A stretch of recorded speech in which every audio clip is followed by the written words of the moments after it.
Welcome back to the channel.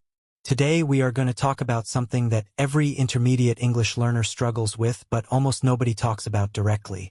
How to respond to questions in English. Not just what to say, but how to handle the moment when someone asks you something and you feel your mind go completely blank. How to buy yourself time without looking lost. How to give a complete and natural answer even when the question catches you off guard.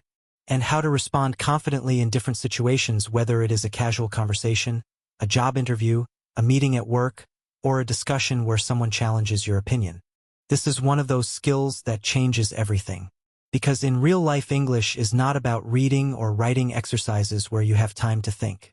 It is about responding in real time under pressure with real people waiting for your answer. And the learners who master this skill are the ones who suddenly feel truly fluent. Let us get into it. Part 1. Why responding to questions feels so hard. Let us be honest about what actually happens when someone asks you a question in English and you feel stuck. It is usually not because you do not know the answer. Most of the time you know exactly what you want to say.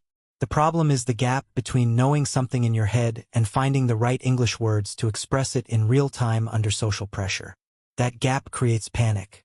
And panic shuts down your ability to access the language you already have. So the solution is not just more vocabulary or more grammar. The solution is having a set of reliable tools and phrases that you can reach for automatically when that pressure hits. Phrases that buy you time, that organize your thoughts, and that signal to the other person that you are engaged and thinking, not lost and confused. That is exactly what we are building today. Part 2. How to buy time without looking lost. The first skill you need is the ability to respond immediately to a question without actually answering it yet.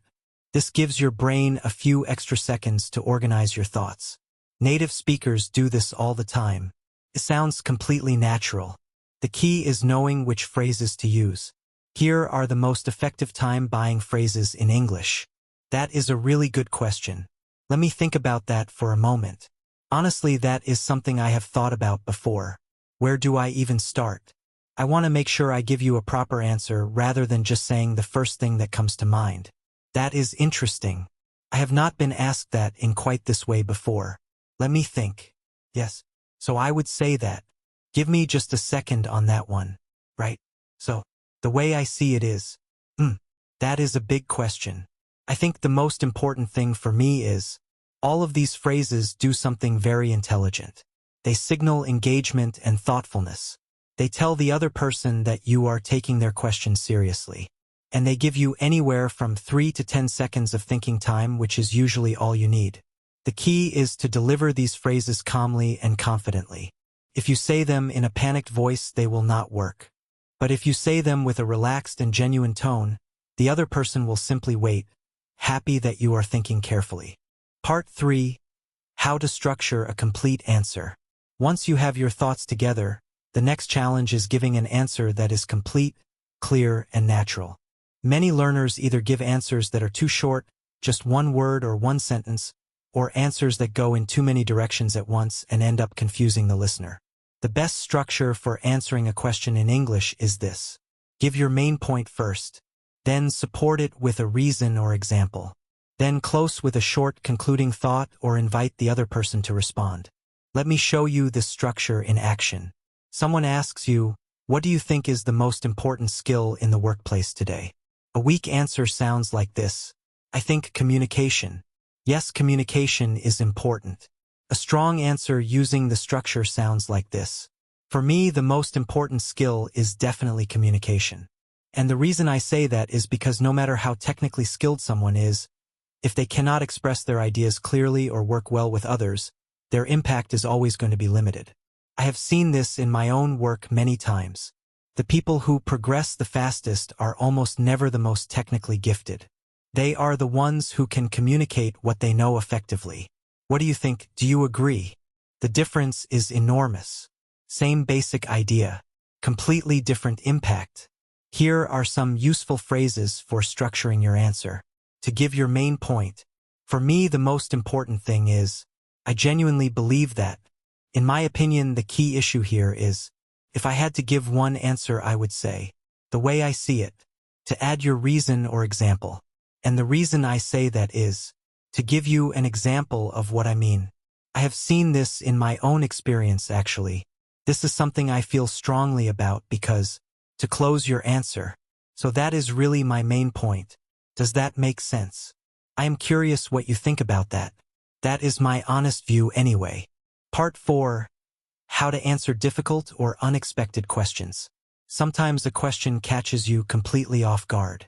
Maybe it is a topic you have not thought about before. Maybe it is a personal question that feels a little uncomfortable. Maybe it is a challenging question in a meeting or interview that you genuinely do not know the answer to. Here is how to handle each situation. When you do not know the answer, be honest but do it with confidence. Honestly, that is not something I know enough about to give you a reliable answer. But my instinct would be that. That is outside my area of expertise, but from what I understand. I do not have all the facts on that right now, but I would be happy to look into it and come back to you. That is a great question, and I want to give you an accurate answer. Can I get back to you on that? These responses are not signs of weakness. They are signs of maturity and intellectual honesty. People trust someone who admits what they do not know far more than someone who pretends to know everything. When a question is too personal or you prefer not to answer it, that is quite a personal question. I am not sure I am comfortable going into detail on that. I would rather keep that one private if you do not mind. That is not really something I talk about openly, but I appreciate you asking. I prefer not to go into that, but what I can tell you is, these phrases are polite, firm, and completely natural. You never have to answer a question just because someone asked it. When a question is challenging or confrontational in a meeting or discussion, that is a fair challenge and I want to address it directly. I understand why you might see it that way. Let me explain my thinking. That is a really important point and I think it deserves a careful answer. I hear what you are saying and I respectfully see it differently. Here is why. These phrases show confidence without aggression. They acknowledge the other person's perspective while firmly holding your ground. Part 5. Real-life examples across different situations. Let us now see all of this in real situations. Situation 1. A casual conversation. A friend asks you, if you could live anywhere in the world, where would it be and why? You say, oh, that is actually something I think about quite a lot. Honestly, I would probably say Japan. And the reason is not just the culture or the food, although both of those are incredible. It is really about the way of life there. The balance between tradition and modernity, the respect people show each other, the attention to detail in everything. It just speaks to something in me. Have you ever thought about where you would go? Warm, personal, complete, and ends with a question to keep the conversation alive. Situation 2. A job interview. The interviewer asks you, what is your greatest weakness? You say, that is something I have given genuine thought to. I think my biggest weakness has been a tendency to take on too much myself rather than delegating to others. I like things done to a high standard, and in the past that sometimes meant I found it hard to let go of tasks. But this is something I have been actively working on. In my current role, I have made a conscious effort to trust my team more and to communicate expectations clearly rather than just doing things myself. I have seen a real improvement, and honestly, it has made me a better leader. Honest, self-aware, forward-looking, and professional. Situation 3. A meeting where someone challenges your idea. A colleague says, I am not sure your proposal is realistic given our current budget. You say, that is a completely fair point and I want to address it directly. You are right that the budget is a real constraint. What I would suggest is that we look at this in phases rather than all at once. The first phase would require significantly less investment and would give us the data we need to justify the rest. I think if we approach it that way, the financial risk is actually quite manageable. Would it help if I put together a more detailed breakdown of the costs? Confident, solution-focused, and collaborative. Situation 4. When you genuinely do not know the answer in a discussion.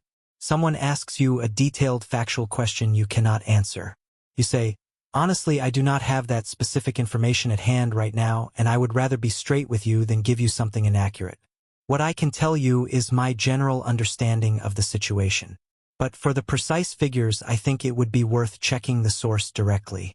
I can follow up with you after this if that would be helpful. trustworthy, honest, and professional. Final part, a message for you. Answering questions confidently in English is not about having perfect grammar or an enormous vocabulary. It is about having a reliable system. By time when you need it, structure your answer clearly. Be honest when you do not know something. Stay calm when questions are difficult. These are skills that develop with practice. And the best practice is real conversation. Every question someone asks you in English is an opportunity, not a test. An opportunity to use the tools you are building. Here is your challenge for today. Find a question online, any question in English, and record yourself answering it using the structure we covered today. Main point first, reason or example second, closing thought third. Listen back and notice how much more complete and natural your answer sounds compared to how you might have answered before this lesson. You are building something real here. Keep going. Thank you so much for watching. If this lesson helped you, please share it and subscribe so you never miss a new lesson. Leave a comment below and tell me, what type of question in English do you find the hardest to answer?